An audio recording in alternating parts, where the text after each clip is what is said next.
بسم اللہ الرحمن الرحیم۔ السلام علیکم دوستوں، آج ہم جانیں گے کہ روزہ کیسے ہمارے جسم پر اثر کرتا ہے۔ پہلے 2 روزوں کے اثرات۔ پہلے ہی دن بلڈ شوگر لیول گرتا ہے، یعنی خون سے چینی کے مضر اثرات کا درجہ کم ہو جاتا ہے، دھڑکن سست ہو جاتی ہے اور بلڈ پریشر کم ہو جاتا ہے۔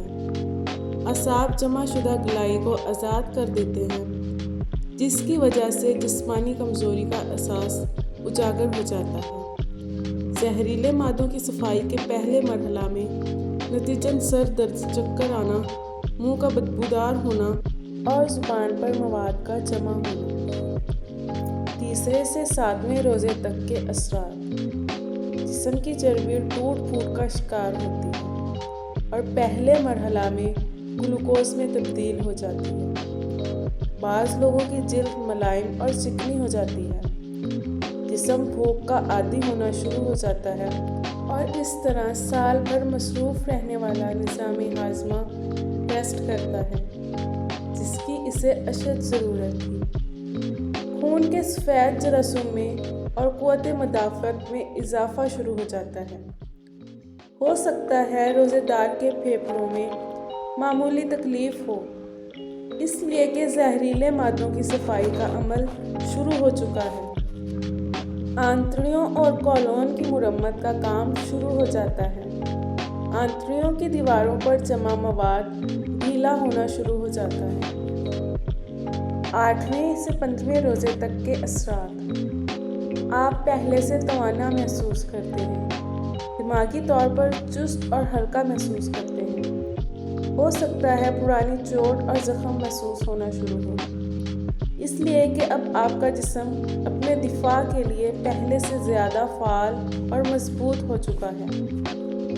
جسم اپنے مردہ یا کینسر شدہ سیل کو کھانا شروع کر دیتا ہے، جسے عمومی حالات میں کیمیو تھراپی کے ساتھ مارنے کی کوشش کی جاتی ہے۔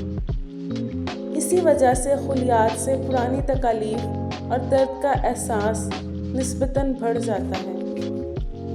اعصاب اور ٹانگوں میں تناؤ اس عمل کا قدرتی نتیجہ ہوتا ہے۔ یہ قوت و مدافعت کے جاری عمل کی نشانی ہے۔ روزانہ نمک کے غرارے اعصابی تناؤ کا بہترین علاج ہے۔ 16ویں سے 20ویں روزے تک کے اثرات۔ جسم پوری طرح بھوک، پیاس اور برداشت کا عادی ہو چکا ہے۔ آپ خود کو چست، چاق و چوبند محسوس کرتے ہیں۔ ان دنوں آپ کی زبان بالکل صاف اور سرخی مائل ہو جاتی ہے۔ سانس میں بھی تازگی آ جاتی ہے۔ جسم کے سارے زہریلے مادوں کا خاتمہ ہو چکا ہے۔ نظام ہاضمہ کی بھی مرمت ہو چکی ہے۔ جسم سے فالتو چربی اور فاسد مادوں کا اخراج ہو چکا ہے۔ بدن اپنی پوری طاقت کے ساتھ اپنے فرائض ادا کرنا شروع کر دیتا ہے۔ 20ویں سے 30ویں روزے تک کے اثرات۔ 20ویں روزے کے بعد دماغ اور یادداشت تیز ہو جاتی ہے۔ توجہ اور سوچ کو مرکوز کرنے کی صلاحیت بڑھ جاتی ہے۔